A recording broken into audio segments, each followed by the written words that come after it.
تو نہ کرتے یہ احسان مجھ پر، وہ تنک کر بولی۔ معید نے تلخی سے کہا، تمہیں شاید یاد نہیں کہ تم ہی نے مجھ سے مدد مانگی تھی، ورنہ مجھے ایسے الٹے کاموں میں ہاتھ ڈالنے کا کوئی شوق نہیں ہے۔ زوہی کی رنگت خجالت کے مارے تمتما اٹھی تھی۔ تو نہ کرتے اتنا احسان، اس سے پہلے کون سا تم نے میری کسی معاملے میں مدد کی ہے؟ غصے کی آڑ میں شرمساری کو چھپانا چاہا۔ ایک محبت ہی تو اس کا جرم بن کے رہ گئی تھی، اور وہ محبت بھی کیا، ناکام محبت۔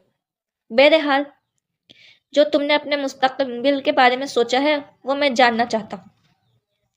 امید اپنے لہجے کی شغل پر بمشکل قابو پا سکا۔ مگر کیوں؟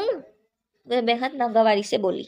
تو وہ دانتوں پر دانت جما کر غصے سے بولا، کیونکہ میری اطلاع کے مطابق عمر کاظمی 2 سالوں کے لیے جرمنی جا چکا ہے۔ اس لیے تم نے اپنے لیے جو تو ضرور کچھ سوچا رکھا ہوگا۔ کچھ اپنی امی جان کو بھی بتا دیا کرو، وہ تمہارے لیے آنے والے پرپوزل کو مناسب الفاظ میں رد کر سکیں۔ وہ کہہ کر وہاں رکا نہیں تھا۔ زوہی جہاں کی تہاں کھڑی رہ گئی۔ یہ کیسا دھماکہ کر کے گیا تھا وہ؟ اسے اپنے وجود کی پرکھچے اڑتے محسوس ہوئے تھے، اور یہ خیال اس قدر پاورفل تھا کہ بے اختیار میں اپنے ساخت وجود کو ہاتھ سے چھوڑ کر محسوس کر بیٹھی۔ ٹانگوں نے وجود کا بوجھ سنبھالنے کی ساخت کھو دی، تو وہ لڑکھڑا کر اسٹول پر بیٹھ گئی، آنکھوں سے بے اختیار سیل رواں ہو گئی۔ تو عمر کاظمی اب یقینی جدائی بھی دے گئے ہو؟ مگر نہیں، یہ سانس، یہ دھڑکن تو چل رہی ہے۔ ان کا چلنا تو تم سے مشرت تھا عمر، تو کیا میری محبت سی میں کچھ کمی رہ گئی تھی؟ یہ سانسیں، یہ دھڑکنیں کیوں نہیں رک گئی؟ ہاتھوں میں چہرہ چھپائے وہ بری طرح رو دی۔ وہ بے یقینی کی کیفیت میں ساخت و جامد بیٹھی تھی۔ ابھی بھی تو نگین بہت پرجوش سی اسے بتا کر گئی تھی، نوفل بھائی شادی کے لیے مان گئے ہیں۔ کس قدر گھننے ہیں، گھر کی کوئی لڑکی کو پسند کرتے ہیں اور کبھی اشارہ تک نہیں دیا۔ آج اتنے آرام سے مجھے کہہ دیا کہ امی سے کہہ دینا کہ مجھے شادی سے کوئی انکار نہیں، مگر لڑکی صبا ہونی چاہیے۔ گھر کی لڑکی جیسے مستند حوال پر ہواؤں میں اڑنے لگی تھی۔ وہ بے یقینی سے نگین کو دیکھنے لگی۔ کون؟ پھر سے پوچھا۔ صبا، یار میری نند، اور کون؟ امی تو جی جان سے راضی ہیں۔ وہ بے فکری سے کھلکھلائی تھی، اور اب دنیا کا بس نہیں چل رہا تھا کہ ہر شے کو تہس نہس کر کے رکھ دے۔ ہم تو بس یہاں نوکر بن کر ان کی رہ گئے ہیں، گھر سنبھال لیں، سارے انتظامات دیکھ لیں، اور اتنا بڑا فیصلہ کرتے وقت کسی نے بتایا بھی گوارا نہیں کیا۔ دل میں ایک تیر سا گڑ کے رہ گیا تھا۔ وہ خواہ مخواہ ہی زالے پر شک کرتی رہی تھی۔ نوفل نے خود کہا ہے صبا کے نوفل کی خواہش ہے۔ اف، اس نے مٹھیاں بھینچی تھی۔ چلو دفع کرو، مٹی ڈالو اس قصے پر۔ زرینہ بیگم سے اس کا تپنا سلگتا دیکھا نہیں جا رہا تھا۔ کب سے میں آپ سے کہہ رہی ہوں کہ مانی جان سے اشارتاً میری اور نوفل کی بات کر لیں، مگر آپ کو عقل نہیں آئی۔ آج جب سب کچھ ہاتھوں سے نکل گیا ہے تو مٹی ڈالنے کے مشورے دے رہی ہیں۔ وہ غصے میں بہت بدلحاظ ہوتی جا رہی تھی۔ وہ اس پر الٹ پڑی۔ ابھی دن ہی کتنے ہوئے ہیں نگی کی منگنی کو؟ مجھے کیا خبر تھی کہ نوفل بھی اتنی جلدی شادی کے لیے راضی ہو جائے گا؟ وہ کمزور لہجے میں اپنی صفائی پیش کرنے لگی۔ پتہ نہیں اندر ہی اندر کب سے کھچڑی پک رہی تھی۔ ہمیں تو بس اپنی اپاہج ماں کی خدمتوں کے لیے رکھا ہوا ہے۔ وہ سخت تیش میں تھی۔ پہلے تو کبھی کسی نے اس بات کا اشارہ تک نہیں دیا، اور اب واقعی اتنی اچانک سب کچھ طے کر لیا۔ زرینہ بیگم کا ذہن بیٹی کی طرح کام نہیں کرتا تھا۔ اب بھی مصطفانہ انداز میں سادگی سے بولی۔ تو اس نے دانت پیسے۔ آپ کو میں نے کتنی بار کہا ہے کہ آنکھیں اور کان کھلے رکھا کریں، مگر آپ نے کبھی دھیان نہ دیا۔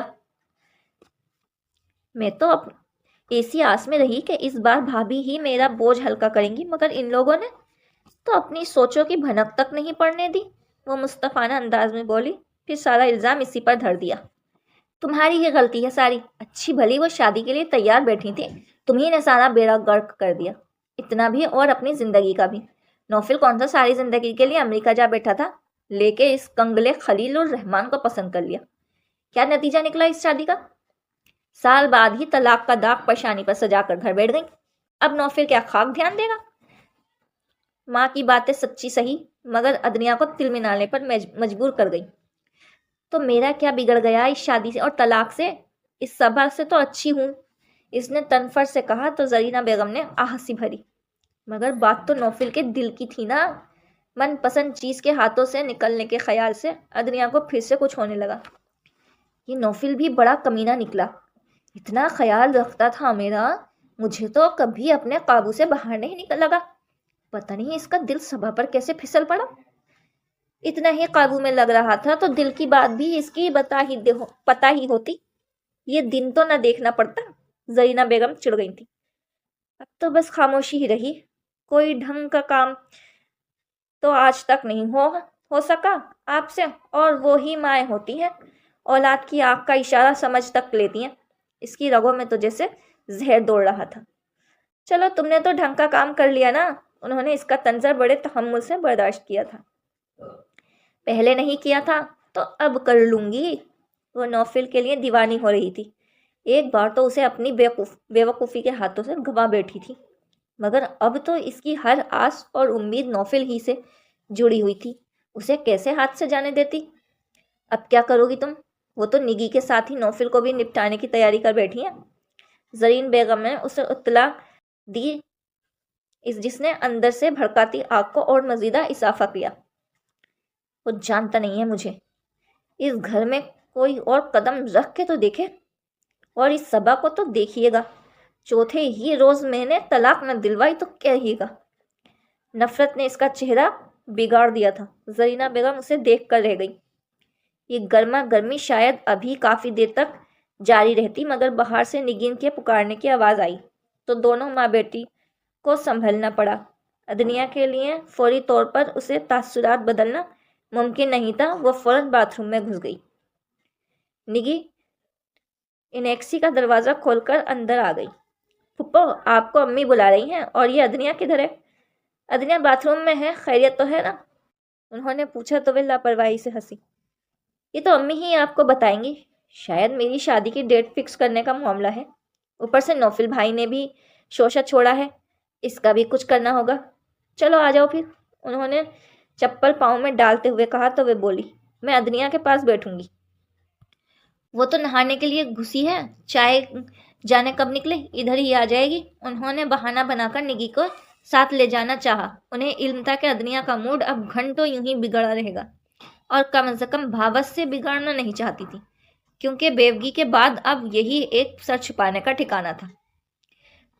چلے پھر، وہ شانے اسکاتی ان کے ساتھ دروازے کی طرف بڑھ گئی۔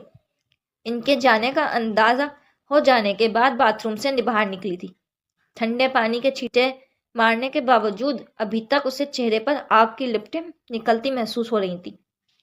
تم دیکھنا تو صحیح نوفل، میں تمہارے اس بے وفائی کی کیسی سزا دوں گی۔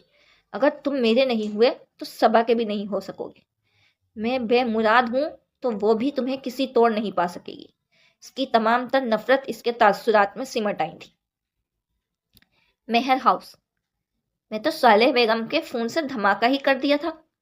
بہت شائستگی اور مان کے ساتھ انہوں نے آ کر صبا کو نوفل کے نام کی انگوٹھی پہنانے کی اجازت طلب کی تو تائی جان بیچاری پر ساختہ ہو گئیں۔ وہ تو انس اور نیگی کی شادی کی تاریخ ٹھہرنے کی سوچ رہی تھی، اور ادھر صالح بیگم نے انہیں ایک نئی سوچ تھما دی تھی۔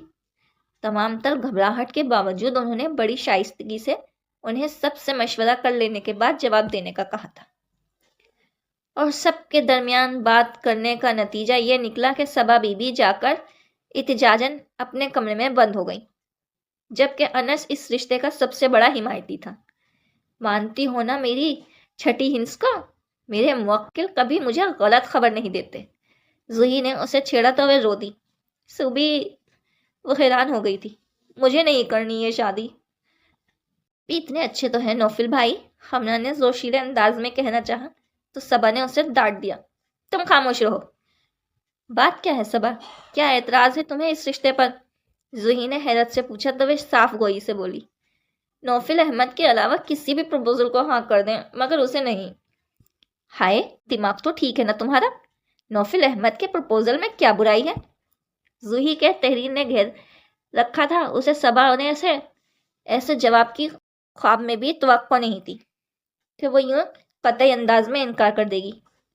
اس میں برائی یہ ہے کہ وہ نگی کا بھائی ہے، اس نے کہا تو وہ نہ سمجھنے والے انداز میں اسے دیکھنے لگی۔